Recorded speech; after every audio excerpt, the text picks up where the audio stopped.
하나님의 말씀 마태복음 17장 9절로 13절 신약성경 28면입니다. 마태복음 17장 9절로 13절 다 함께 한 목소리로 봉독합니다.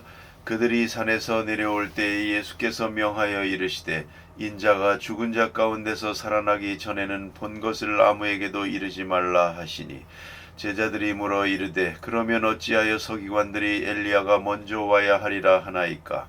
예수께서 대답하여 이르시되 엘리야가 과연 먼저 와서 모든 일을 회복하리라.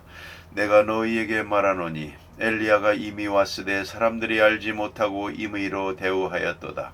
인자도 이와 같이 그들에게 고난을 받으리라 하시니 그제서야 제자들이 예수께서 말씀하신 것이 세례 요한인 줄을 깨달으니라. 아멘. 오늘 주신 말씀, 지난 시간에 말씀드린 변화산에서의 그 변화하신 사건, 그것에 대한 후속 사건이 본문에 나타나 있고요. 또 제자들의 이 문제에 대한 해석과 또 예수님께서 이 해석을 잘 설명해 주시는 그런 내용입니다. 오늘 본문에 있는 말씀은 사실은 해석학적으로 말씀을 드리면 예수 그리스도의 구속사를 해석하는 마스터키가 되는 말씀입니다. 예수님을 누구라고 생각하느냐 하는 겁니다. 어디서부터 이해해야 하는 겁니다.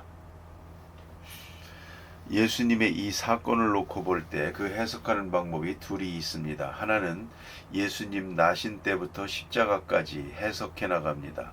그러니까 나셔서 나사렛에서 자라고 그 다음에 제자들을 부르시고 많은 병자를 고치시고 그들의 고난을 다 들어주시고 그리고 핍박을 받아 십자가에 돌아가시고 부활하셨다 이렇게 봅니다.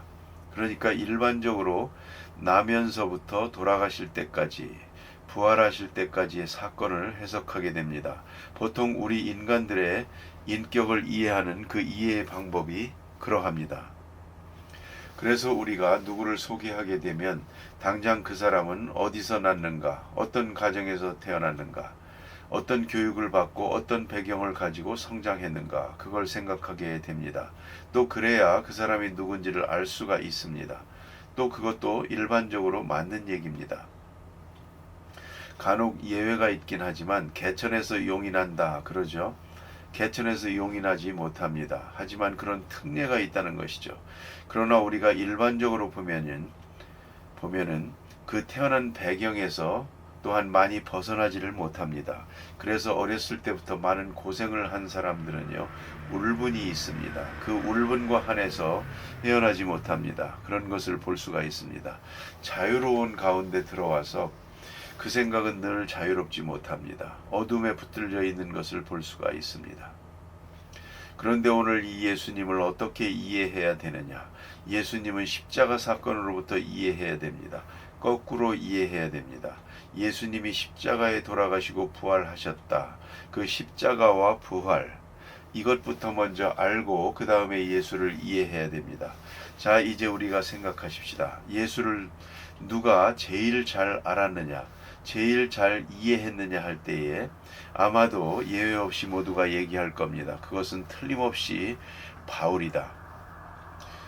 사도 바울이 예수님을 가장 정확하게 이해하고 우리에게 설명한 분이다. 그렇게 말할 수가 있습니다. 그래서 극단적으로 말하는 분은 이게 예수교냐 바울교냐 할 정도로 바울의 사상이 기독교의 주류를 이루고 있습니다. 그러면 바울이 이해한 예수 언제부터입니까? 그의 설명에 보면 예수님의 생애에 대한 이야기가 거의 없고요. 특별히 우리가 소중히 여기는 동정녀 탄생이라든가 동방박사라든가 예수님께서 그 많은 병자를 고치면서 되어진 이야기 전부 흥미가 없습니다. 물론 그가 예수님의 생애에 직접 동참하지 않아서 몰랐다고 할 수도 있지만 그런 거 아닙니다. 얼마든지 들어서도 알 수가 있습니다. 그러나 그런 이야기에 흥미가 없습니다. 왜요? 그가 이해한 것은 부활하신 예수요. 부활하신 예수를 알고 십자가를 알고 거꾸로 이해하는 것입니다. 그리고 모든 예수님의 생애를 그 빛의 조명을 해서 이해하게 됩니다. 오늘 본문에 나타나는 말씀이 바로 그 터닝 포인트를 말해주는 겁니다. 그리스도에 대한 이해에 대한 바른 견해를 말합니다. 병 고치는 예수, 아무리 들여다봐도 자비로우신 분이요, 그 자비가 훌륭하고 참 예수님 마음씨가 좋다, 불쌍한 사람들을 돌보는 분이요, 또 그리고 이적이 희한하다, 거기까지입니다. 그런 수준에서 예수를 이해하는 것은 아주 유치한 것입니다. 그걸 잊지 말아야 됩니다. 그러면 어디서부터 이 예수를 이해해야 되느냐? 오늘 본문에 예수님께서 변화산에 올라가서 용모를 변화시킨 뒤 변화했을 때, 사실은 이건 변화가 아니고 본래의 모습으로 보여준 것이고요. 또 앞에 있을 모습을 미리 보여준 것입니다. 그 예수가 진짜 예수입니다. 이런 놀라운 경험을 했습니다. 말로 설명할 수가 없는 것이죠.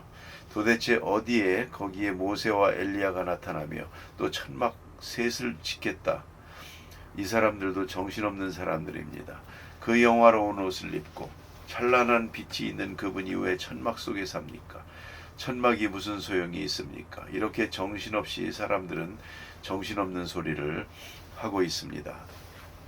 그런데 이제 이 거룩한 경험을 했는데 예수님 말씀은 너희가 본 것을 아무에게도 이르지 말라. 하긴 얘기해봐야 알아들을 사람도 없고 또 믿을 사람도 없습니다. 내가 아무래도 꿈을 꿨나 보다, 정신이 나갔던가 보다, 뭐 그럴 테지요.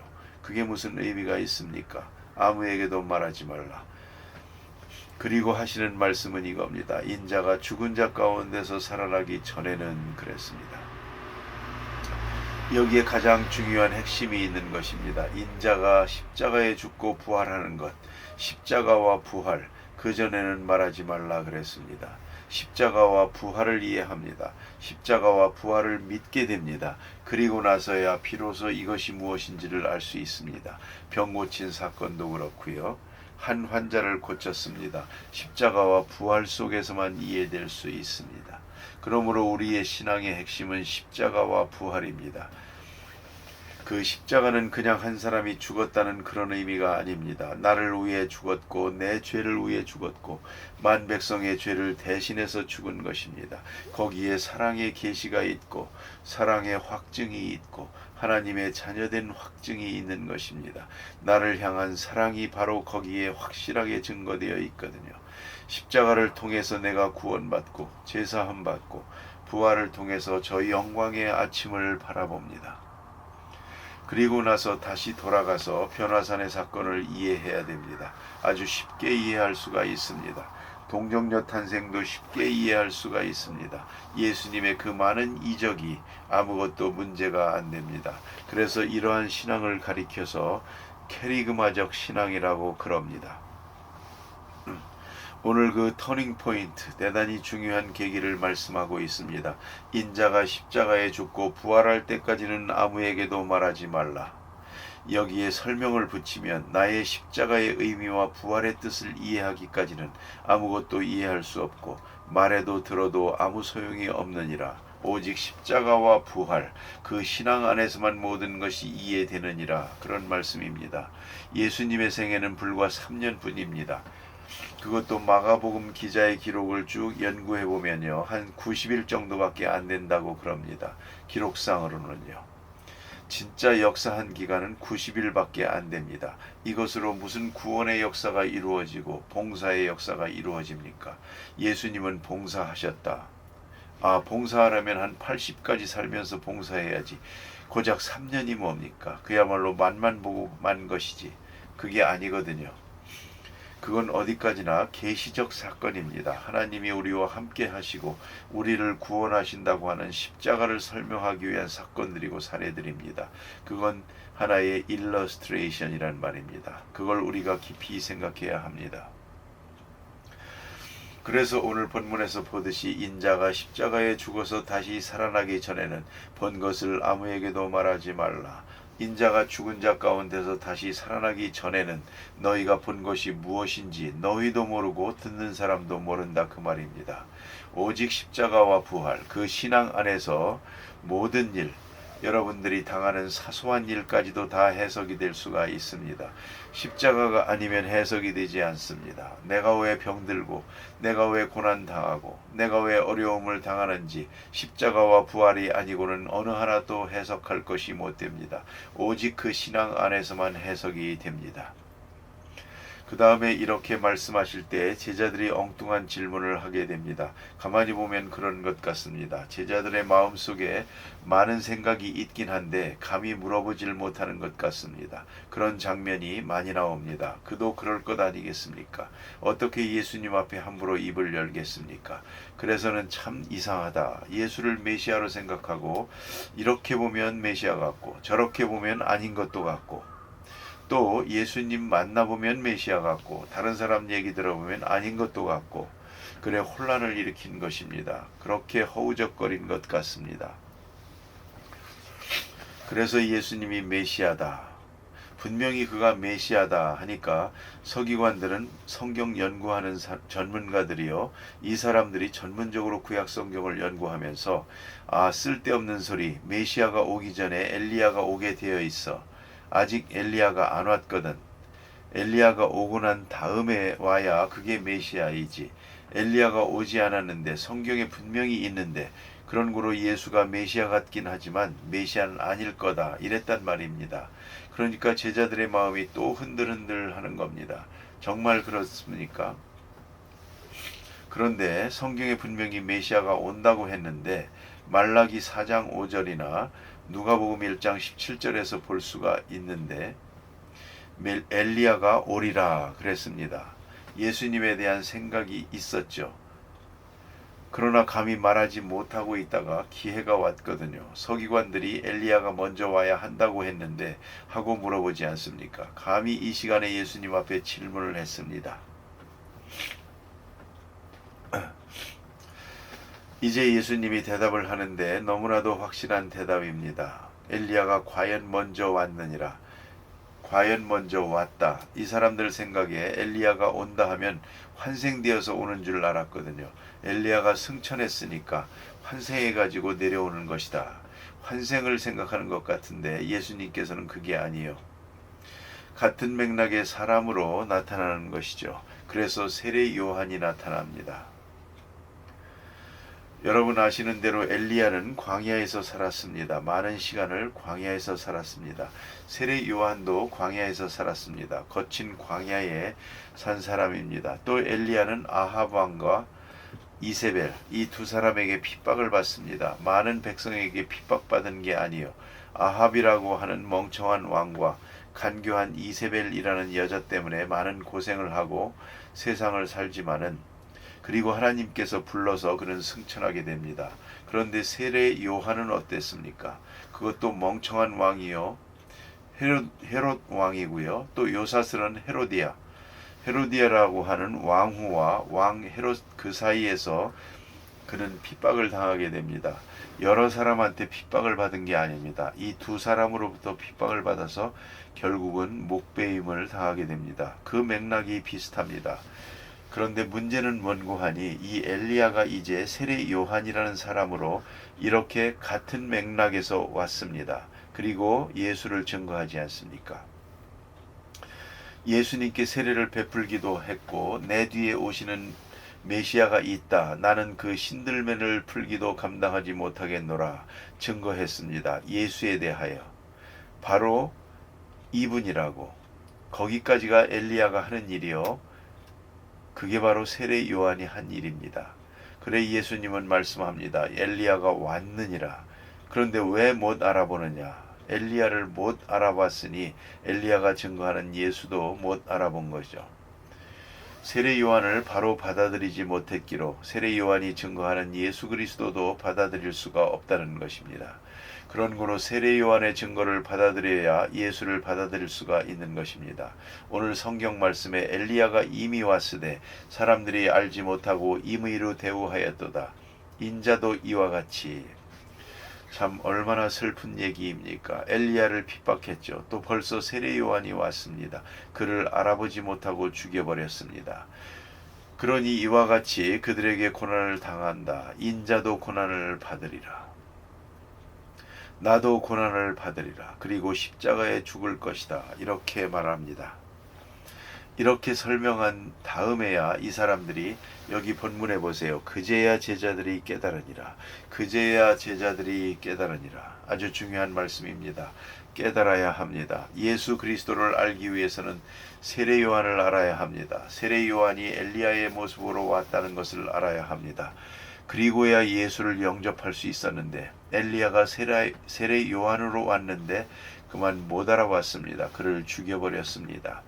그 사람들은 또 예수를 알아볼 수가 없어서 십자가에 못 박게 된다 하는 말씀을 예수님께서 확실하게 증거하고 있습니다. 이제 보세요. 그렇다면 우리가 오늘 생각해야 합니다. 모든 사건을 예수님의 십자가로부터 이해해야 됩니다. 그는 우리를 위하여 속죄 제물로 오셨다. 대속물로 오셨다. 마태복음 20장에 분명히 말합니다. 섬김을 받으려 함이 아니요 섬기려 하고 대속물로 왔느니라. 대신 죽기 위해서 왔느니라. 만백성을 대신하는 속죄물로 오셨다. 거기서부터 이해해야 됩니다. 이제부터 그리고 나서 예수님께서 병 고친 일, 말씀하신 일, 변화산의 사건, 모든 것 하나하나 그 사건 속에서 이해하게 되는 것입니다. 오늘도 여러분, 예수를 누구로 생각합니까? 내 소원 이루어주시는 분입니까? 내 병 고쳐주시는 분입니까? 어디서부터 이해해야 됩니까? 예수님께서 나를 위해 죽으시고 내 죄를 사하시고 나로 하나님의 자녀 되게 하셨습니다. 하나님의 아들과 딸이 되게 하셨습니다. 십자가로 내게 향한 사랑을 확증하셨습니다. 이리 생각해야 합니다. 그리고 나서 모든 문제를 보세요. 다 사랑하기 때문이요. 어느 가정의 어머니가 세상을 떠나고 계모를 모셔왔습니다. 사실은 그 계모가 전처에서 난 자식들을 많이 사랑했습니다. 정성을 다했습니다. 어찌 생각하면 전 어머니보다도 더 잘했습니다. 조심스럽게. 그럼에도 불구하고 아이들은 어머니라고 부르지 않았습니다. 끝까지 부르지 않았습니다. 이 어머니는 몹시 마음이 아팠습니다. 얼마 후에 차 사고가 나면서 큰 아이가 병원에 입원하게 됩니다. 급하게 수혈을 해야 되는데 피가 모자랐습니다. 마침 그 계모가 혈액형이 같아서 피를 건네주었습니다. 피를 넣어줄 때 이 아들이 눈을 떴습니다. 눈을 뜨고 보니까 계모가 자기에게 피를 건네주고 있지 않습니까?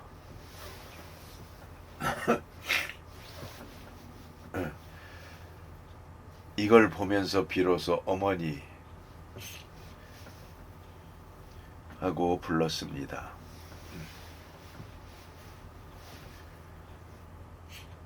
그 다음부터 이 아들은 그 계모 어머니에게 얼마나 좋은 아들이 되었는지 모릅니다. 이런 극적인 장면이 있었답니다. 사랑합니다. 그러나 사람들은 사랑의 증거를 받아들이지 않습니다. 사랑은 있습니다. 그러나 사랑의 확증을 믿지 않습니다. 믿지 않는 동안은 사랑이 아닙니다. 사랑이 사랑될 수 없습니다. 하나님이 세상을 이처럼 사랑했다라고 하는 사실을 우리가 확실하게 확증을 얻고 십자가를 통해서 그리고 현실을 봐야 됩니다. 모든 것이 내게 향한 하나님의 사랑입니다. 기도하십시다.